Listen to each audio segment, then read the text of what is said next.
Sveiki atvykę į Čepukį.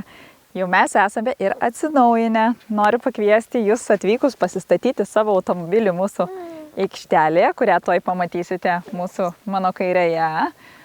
Nuo aikštelės galite ateiti tiesiai prie mūsų padidintą prūdą, kuris tikrai užtruko gal su visais darbais apie mėnesį, kasimo darbai. Ir iš tiesų tas prūdas tiesiog yra pagilintas šiek tiek, išvalytas, atnaujintas, kraštai sutvarkyti. Tai va mūsų pirmas prūdo lankytojas. Šiaip dabar, kadangi tas vanduo jau kaupėsi, tai mes visą jį esame išvaikščię. Giriui labai patiko, dažniausiai einame su, kaip sakant, gelbėjimo liemene apsauginė. Ir vat su barintu, iš tikrųjų, kai jau tik tais buvo nukastas, tvarkyta ta juoda žemė tokia, tai pasiėmė rankiniu būdu, o po to su tokiu vežimuku žolės. Tai pažiūrėsime, kaip jinai pasisėjo. Tvarkant prūdą, jame radome smėlio ir žvyro. Tai žvyrą kaip pagrindą pasidarėme šitą kelią privažiavimui iki namelio. Ir turbūt vis tiek reikės dar kažkokių akmenukų skaldos. Tada pasidarėme vaikų žaidimo aikštelį visą smėlio pagrindą, kad būtų smagu vaikam žaisti, būtent smėlį. Aišku, man smėlis, kai nešasi į namus, nelabai patinka, bet nu ką darysi, toks jau gyvenimas, vis tiek kaime gyvenam. Taip pat, aišku, sustvarkė ir visas pagrindas aplink namą, namelį mūsų darbinės tas patalpas, kuris jau dabar tikrai gražiai atrodo, nes viskas aplinkui yra lygu ir galbūt ateityje kada nors galėsime turėti ir vejos robotus, nes, na, iš tiesų tai yra didelė erdvė ir patogu, o dabartiniai jau vejos robotai tikrai gali, kaip sakant, šitą problemą išspręsti. Na, tik lieka išrinkti daug labai akmenų, kas, nu, nuolat vyksta, mes ir tos šiukšlės ir akmenys pastoviai renkame. Ir tą važinėjame, sakykime, ir su žoliapjove, ir su mulčeriu, tam, kad išsilygintų tą žemę. Tai prūdo dydis bus apie 30 arų.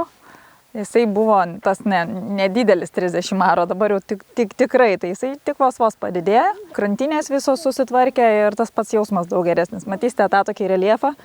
Va čia irgi to smėlio teko ir atsivežti ir biškį iš prūdą iškasti tam, kad būtų toksai kaip varlinikas vaikams, bet sakau, tikrai nežinau, kaip tai praktiškai bus. Bet pagal viską turėtų dasipildyti iki tos normos, kai vaikams, kad būtų iki kelių ar iki šlaunų. Na ir aišku, kadangi buvo labai didelės liūtys, tai dalį ir žolės sėklų ir tikrai išrausė, kaip sakant, gana nemažus griovius. Ir nežinau, ką čia reikėtų daryti. Tuo atveju ar jas lyginti, ar tiesiog palikti, kaip sakant, gyvenimui natūraliam. Kadangi turėjau 2 šermukšnius, savo šermukšnių, nu, tokia kaip zonai, paprašiau, kad ekskavatoristas sudėtų ten akmenis trikampių ir aš galėčiau ten dar kažkokių kitokių augalų auginti, o tie 2 šermukšniai dar, kurie buvo, tai jie tiesiog yra prarasti, kaip sakant. Vieną kartą dar ant kelią, o kitą kartą šiais metais barintas numulčiavo vieną. Tik įvažiavus po kairę pusę matysite irgi išpiltą dalį žemės, tai buvo perteklinė žemė, kurią mes turėjom. Ir ten galima visai būtų kažką įdomaus ar pasistatyti, ar vėliau ir automobilius, ar gal kažkokią pirtelę, ar pavėsinę. Tai mums irgi patiko ta erdvė, nes būtent toje pelkėje pas mus peri įvairūs paukščiai, pradedant didžiaisiais garniais, mažaisiais garniais, baltaisiais. Šitom gervėm, šiais metais kažkaip jų mažiau, bet ir gandrų pilna. Tai tikrai įdomu būna stebėti. Aišku, baltieji tie garniai mažieji, tai tokie labai bailūs yra, bet tikrai labai gražus paukščiai. Ir pasižiūrėjus toliau į kitą pusę, ten prie medžių yra išlygintas padarytos tranšėjos papildomai, perlaidas pasidarėm, pralaidas. Tai va, tai ten toks kaip šlinas, kaip molis ir dar galima bus gal pakelti, jeigu turėsim žemės, palyginti ir pagražintą vaizdą. Ir tuos tokius menkaverčius medelius, kurie tiesiog auga pastoji, galima bus, kaip sakant, išvalyti. Ta medelių tema tai tokia, aišku, aktuali, kai kurie žmonės visada yra prieš, ten tikrai yra krūmai, ne medeliai ir jų tikrai ten kaip ir nereikia, tai tikrai tų medžių pilna ir šiaip miškui ir apskritai yra sveika.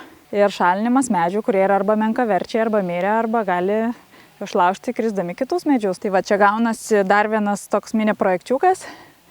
Tai yra laužavietė, taip pat ekskavatoristas tiesiog iškasė ją, padarėme, barintas iš tikrųjų suorganizavo, kad būtų padaryta tranšėja, tai arba galima sakyti nuolydis, kad vanduo nubėgtų, tai yra įkasta pralaida.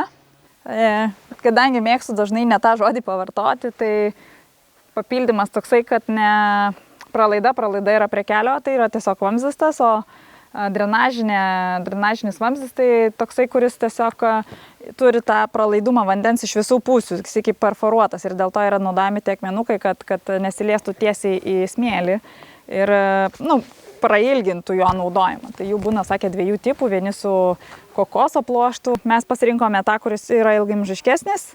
Aišku, kokoso pluoštas yra natūralesnis, tačiau jisai greičiau suyra ir jo naudojimas gali būti, reikėtų įkeisti karts nuo karto, tai pasirinkome ilgaamžiškesnį, pasitarę su pardavėjais.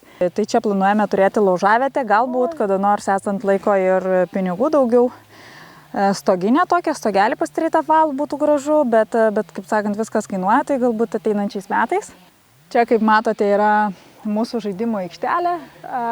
Pagrindinio dalyko, ko jai trūksta, tai yra langai ir planuojame namuką ir apšildyti. Dabar matote tą paprastą namelio naudojamąją būklę, kada padedi visus žaislus, sutvarkai ir jie būna vėl visi išimti ir panaudoti žaidimui. Tai tiesiog, manau, dar kol yra tinkamas oras, mes tiesiog nelabai ką ir tvarkysim karts nuo karto.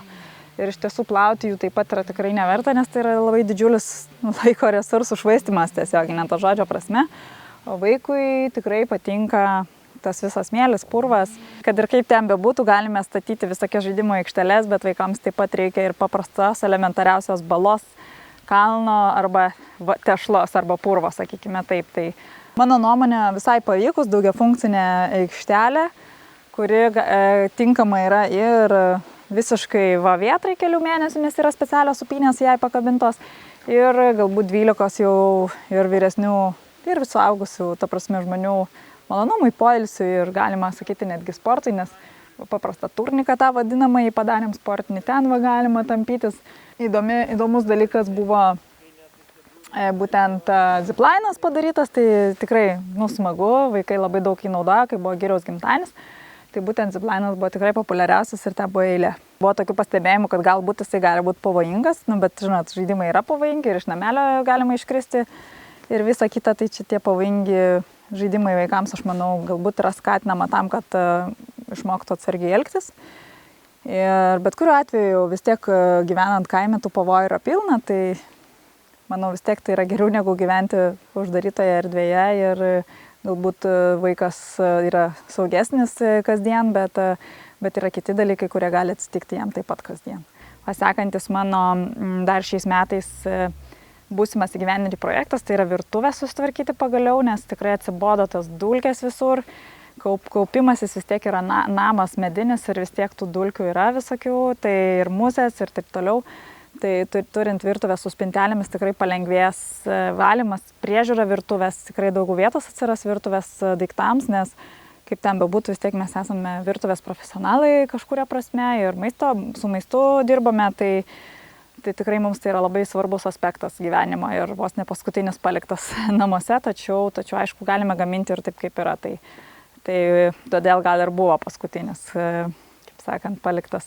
Ir dabar jau viską esu išsirinkusi spalvas, tai tikrai bus įdomu ir pasidalinti progresu, kas bus taip, kas ne taip, kas praktiška, kas nepraktiška.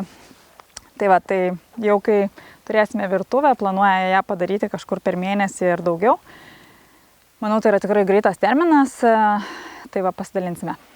Ir čia šiek tiek aptvarkėm, tai čia labai daug buvo kelmų, ekskavatoristas taip pat jos išrovė, nes čia rankiniu būdu ar su mažu, tai būtų žiauriai daug darbo, tai kadangi jau buvo, tai paprašym iki galo viską susitvarkyti. Tai čia yra drebulės, jas šiek tiek praretinti, jas reikia praretinti. Na ir kadangi vis tiek būna vidus dažnai išpūvęs, tai vis tiek tai yra būtina. O kitas dalykas yra dėl to, kad drebulės yra labai geras kaminų valymo būdas. Tai ta prasme mes, kadangi vis tiek krosnelėmis kūrename namuose, tai mums yra labai gerai turėti ne tik aitrių medžių kaip uosis tokių, bet ir tokių medžių, kurie skaitosi kaip ir menkaverčiai, bet tikrai gerai pravalo šachtas, kaip sakant. Tai pavyzdžiui, drebulė. Tai matote, visas laukas yra sutvarkytas, čia buvo labai daug kelmų. Atsiveria pamatai, kurie buvę čia, ar pastatėlio kažkokio, bet jau labai mažas, tai gal, nežinau net, kas čia galėjo būti. Levą taip pat nuginėjo mums specialistai atvažiavę, tai labai smagiai jisai atrodo, nes tos kelio šakos tikrai, gadino medį, sakykime, ir ta prasme, kad jos buvo jau supūvusios ir tai, kad jos buvo nulinkusios ir irgi kažkuria prasme pavojingos. Tai matosi, kad klevas yra pajodęs, tai greičiausiai buvo trenkta žaibo. Na ir visa šita erdvė gražiai atsivėrė, tai sekantis etapas, vienas iš didžiųjų projektų bus išsivalyti visus miškus.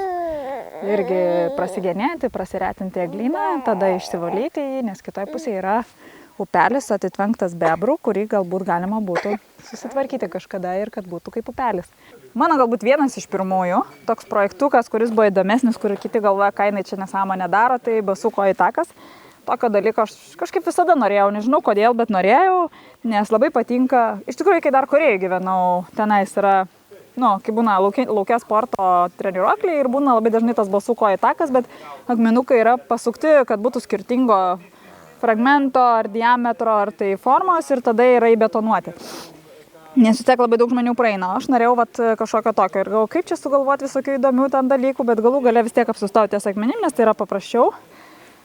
Skirtingais akmenim ir yra apie 50 metrų ilgis jo, tai apie 45 gal skirtingi akmenukai. Ir ten pora smėlio, pora kankorėžių, nes kankorėžiai tokie įdomus, jie tikrai labai skaudus, o kai palyja, pavyzdžiui, neskaudus. Ir dalykai, kurie masažuoja kojas. Tai ten, sakykime, šitas yra apvalesnis, tada baltas visada yra vėsus, kas yra labai įdomu net ir karščiausią dieną. Tai patinka visai tas kontrastas. Tai čia yra mano tikrai fainas projektas, kuris iš pirmo atrodė net nelabai gyvenimas, bet tai yra gėlynas. Tikrai mano mylimas gėlynas, reikia jį daug prižiūrėti, turiu daug dabar jau ir pagalbos, bet tikrai jame yra įvairių dabar jau gėlių, rožių daug rūšių, su kuriamis turėjau daug problemų. Jas prižiūrint ir dar vis turiu visokių iššūkių, tai tokia įnoringa, sakyčiau, vis tiek gėlė.